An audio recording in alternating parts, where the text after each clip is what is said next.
Shalom saudara-saudara yang kasih Tuhan, selamat malam. Kita berjumpa kembali di dalam acara Sapa Sahabat Kristus. Apa kabar saudara-saudara? Saya berharap di masa-masa seperti ini, masa pandemi yang berkepanjangan seperti ini, kita makin tekun di dalam bersekutu dengan Tuhan, makin tekun di dalam mempelajari firman Tuhan, makin tekun di dalam beribadah pada Tuhan. Karena kita tahu bahwa sesungguhnya apa yang kita lakukan ini mempunyai nilai kekekalan. Sebagai manusia, kita tahu bahwa Tuhan memberikan kita hidup yang kekal, dan inilah modal di mana kita boleh hidup sebagai anak-anak kerajaan. Saudara-saudara yang dikasihi Tuhan, oleh sebab itu saudara-saudara, melalui Sapa Sahabat Kristus ini, saya akan melanjutkan belajar firman Tuhan melalui surat Roma. Pada tanggal 15 yang lalu, yaitu 15 September yang lalu, kita sudah belajar tentang surat Roma pasal yang pertama ayat 1 sampai 7. Hari ini saudara-saudara, saya ingin mengajak kita bersama-sama untuk mempelajari surat Roma pasal yang pertama ayat 16 dan 17 sebagai kelanjutannya. Namun demikian saudara-saudara, sebelum kita melanjutkan pelajaran kita pada hari ini, saya mengajak kita mereview kembali apa yang sudah kita pelajari di tanggal 15 September yang lalu, supaya kita mempunyai gambaran yang jelas tentang hal ini. Saudara yang dikasihi oleh Tuhan, pernahkah saudara ditanya, siapakah Anda?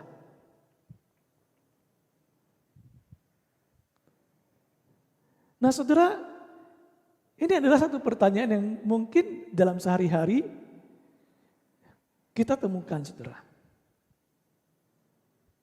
Kadang-kadang ketika kita ingin melakukan sesuatu, lalu orang berkata, siapa Anda ini? Sehingga kamu bisa mengatakan seperti ini. Atau ketika ada yang sedang bertikai satu dengan lain, lalu kita pun melerainya. Dan kita menasihati mereka. Lalu mereka berkata, siapa Anda? Sehingga kamu boleh melakukan seperti ini. Memang saudara-saudara yang kasih Tuhan, kita lihat identitas diri seseorang itu sangat berkaitan dengan penerimaan dari orang lain, saudara. Ini adalah satu hal yang penting sekali, saudara.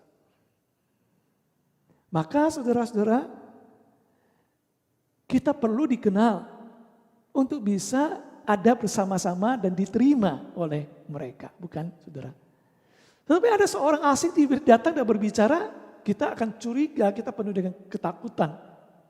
Sehingga kita sering sekali menasihati anak-anak kita, supaya jangan berbicara dengan orang asing, jangan mendengarkan mereka, jangan menuruti mereka.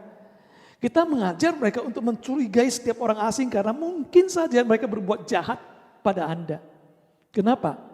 Karena identitasnya tidak dikenal. Demikian juga kalau di sekolah TK, saudara, guru-gurunya sangat diingatkan untuk apa? Kalau ada yang menjemput anak muridnya dan tidak dikenal itu tidak boleh. Atau satpamnya, seperti itu. Kenapa saudara-saudara? Karena identitas yang dikenal itu begitu penting sekali. Saudara-saudara, Paulus pada waktu itu menulis surat ini, Paulus tidak dikenal atau tidak dikenal oleh jemaat di sana, sebagian mungkin. Karena jemaat di Roma bukanlah dia yang merintis, rasul yang lain yang merintisnya bersama dengan orang-orang Kristen di sana, saudara. Saudara, maka ketika Paulus ingin datang ke kota Roma ini, dia menulis surat terlebih dahulu. Untuk apa? Surat ini adalah untuk memperkenalkan siapa dirinya dan seperti apa posisinya di dalam iman. Dengan demikian ketika dia sudah dikenal siapa dirinya dan seperti apa dia memandang tentang iman sebagai seorang Kristen itu, Dia berharap dia bisa diterima di tempat itu.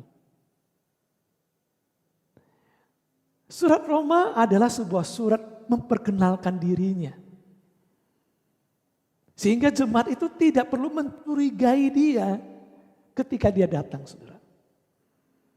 Nah, saudara-saudara, oleh sebab itu kita lihat Paulus itu memulai suratnya dengan seperti ini. Dari Paulus, siapa Paulus? Mungkin hanya beberapa orang yang kenal dia saja. Apalagi zaman dulu kan gak seperti sekarang. Informasi begitu cepat. Itu bisa berbulan-bulan loh beritanya itu sampai di satu tempat. Bahkan bertahun-tahun. Maka ketika dia membuka suratnya, Paulus tidak berbahasa basi, langsung dia memperkenalkan identitas dirinya. Karena apa? Itu kuncinya gitu. Yang membuat kenapa jemaat Roma itu dapat menerima dia. Apa alasannya? Aku bisa engkau terima. Dia mengatakan, siapakah aku ini? Aku yang pertama kan aku adalah hamba Kristus. Tapi Paulus datang sebagai apa? Seorang hamba Kristus dan seorang rasul dari Kristus, utusan Kristus yang dikhususkan di sana untuk memberitakan Injil Allah. Jadi jelas sekali di ayat 1 saja, jemaat Roma begitu membaca surat ini tahu untuk apa Paulus ada di tempat itu, mau datang ke tempat itu. Saudara-saudara yang dikasihi oleh Tuhan. Identitas ini adalah satu hal yang begitu penting sekali. Oleh sebab itu marilah kita mendengarkan Tuhan kita sebenarnya. Orang yang bisa betul-betul kita percayai itu. Maka begitu ada orang berkata sesuatu yang berbeda dengan kita, yang harus yang pertama kita lihat dari identitasnya, saudara. Ayat 5 dan 6, dengan perantaraannya kami menerima kasih karunia dan jabatan rasul. Setelah dia menjelaskan itu, lalu dia kembali kepada yang ayat pertama itu. Panggilan sebagai seorang rasul itu. Nah, dengan perantaraan Kristus itulah kami menerima kasih karunia. Sebuah anugerah katanya. Dan jabatan rasul untuk menuntun semua bangsa. Nah, dia sedang ingin mengatakan kenapa saya bisa datang ini. Karena aku dipanggil untuk menuntun semua bangsa termasuk Anda yang bukan hanya orang Yahudi tapi orang yang Yunani atau yang bangsa lain yang menjadi Kristen di sana untuk menuntun Anda juga gitu. Kamu juga termasuk di antaranya. Untuk apa? Supaya mereka percaya dan taat kepadanya. Itulah tujuannya, saudara-saudara.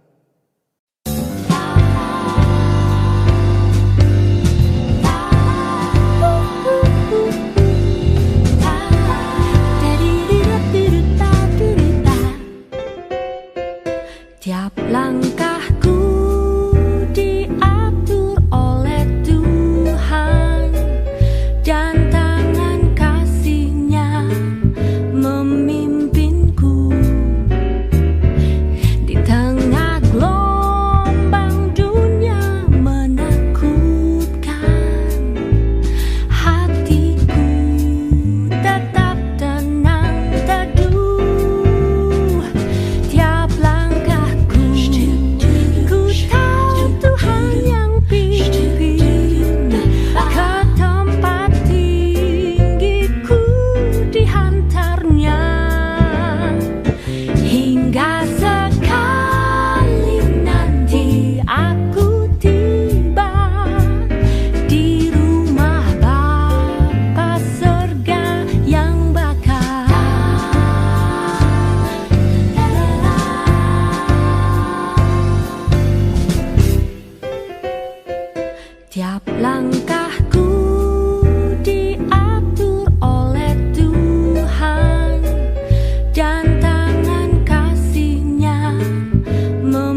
Saudara, pada malam hari ini kita akan belajar bersama-sama dari Roma pasal 16, pasal yang pertama ayat 16 sampai 17. Temanya adalah My Standpoint. Saudara, apa itu standpoint, saudara? Saudara, kalau kita belajar membaca, mencari dari kamus ya, Inggris Indonesia, ya, standpoint itu diterjemahkan sebagai sudut pendirian pendapat, saudara. Sama seperti gajah, saudara, yang saudara lihat di dalam gambar di belakang saya, saudara. Ada orang yang berdiri di tempat yang berbeda-beda. Ada yang di atas punggung dari gajah itu, ada yang di depan, ya, ada yang di belakang, ada yang di samping, saudara-saudara. Ternyata mereka masing-masing di sudut yang berbeda punya pendapat yang berbeda. Yang di atas mengatakan ini fan, ya ini seperti kendaraan ini, gitu ya. Lalu kemudian yang satu mengatakan yang di ekor, di belakang pegang ekornya dia merasakan, wow ini gajah ini seperti ekor nih, ya seperti tali ini katanya gitu ya.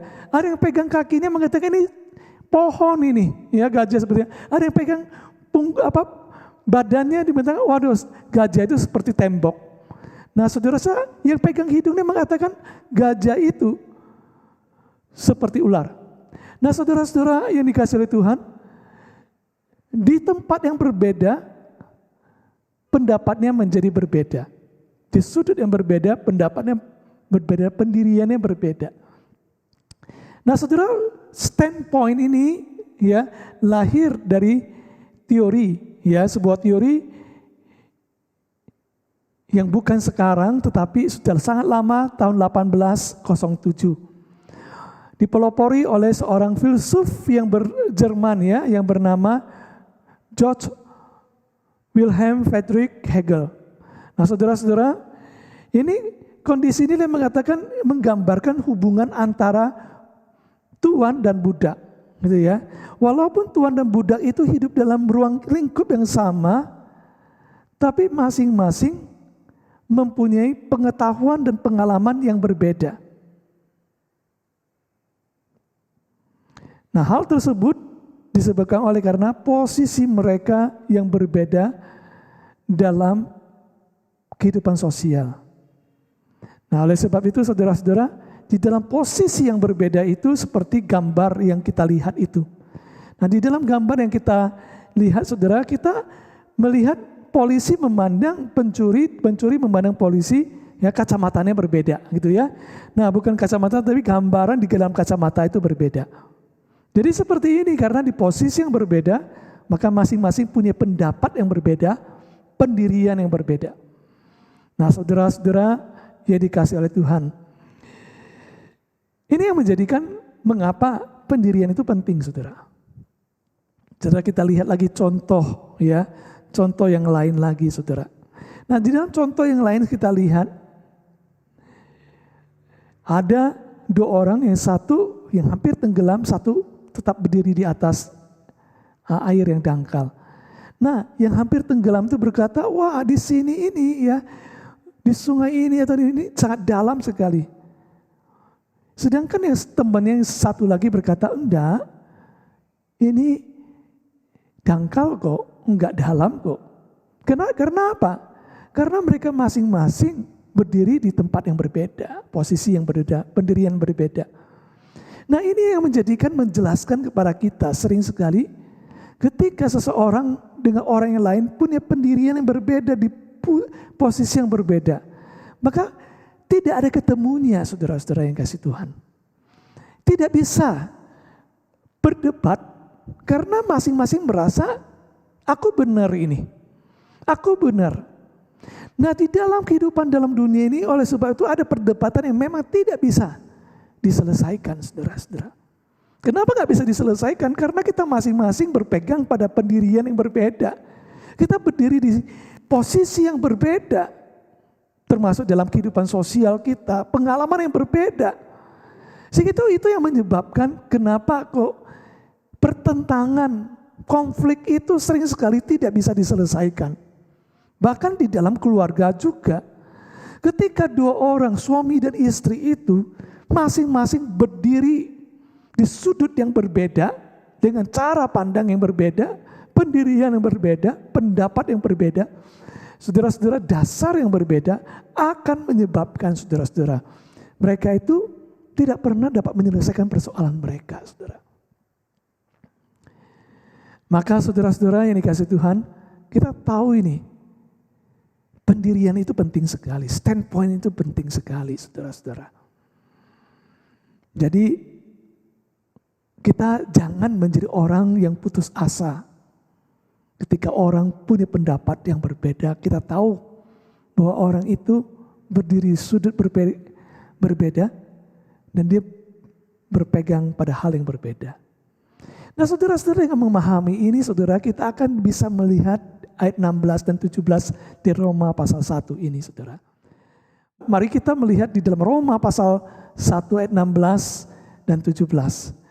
Nah, di sana dikatakan, saudara-saudara, sebab aku mempunyai keyakinan yang kokoh dalam Injil.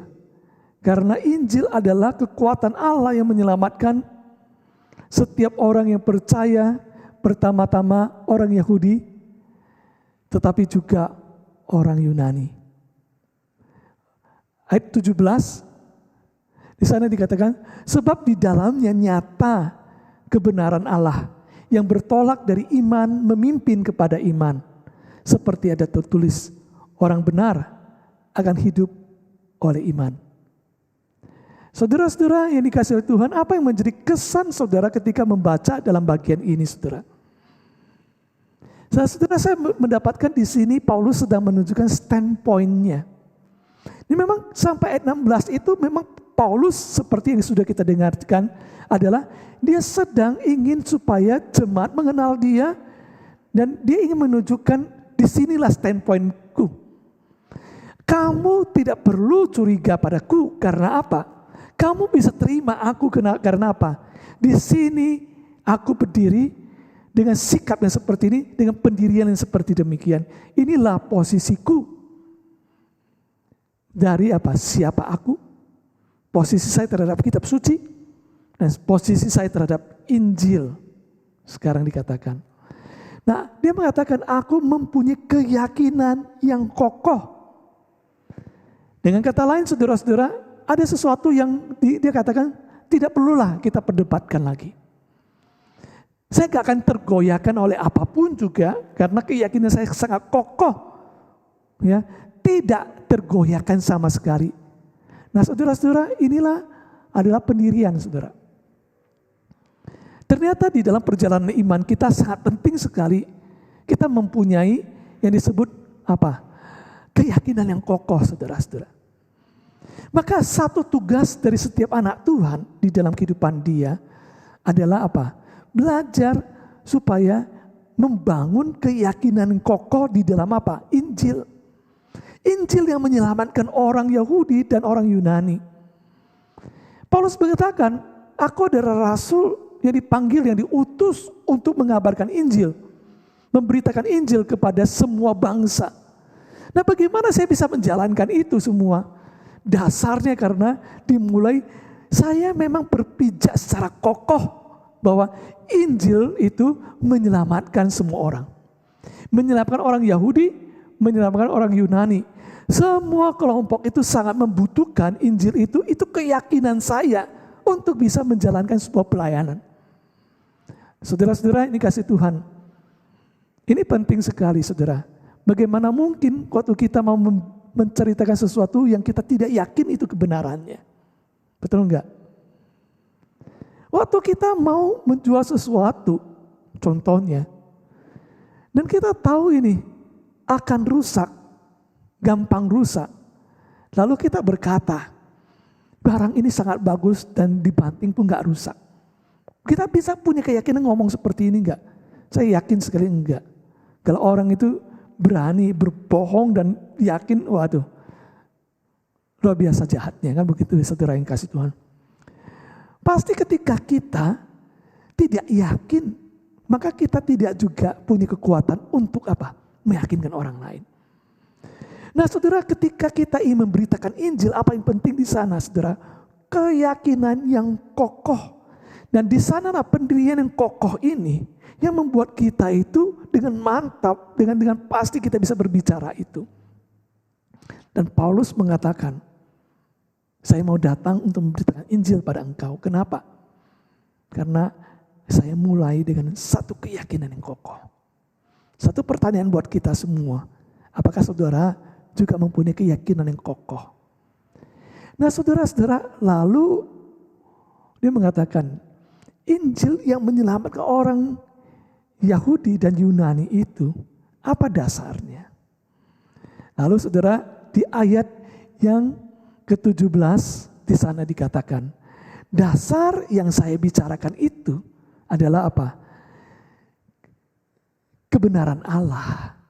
Kebenaran Allah yang saya pegang itu bertolak dari iman memimpin kepada iman, saudara.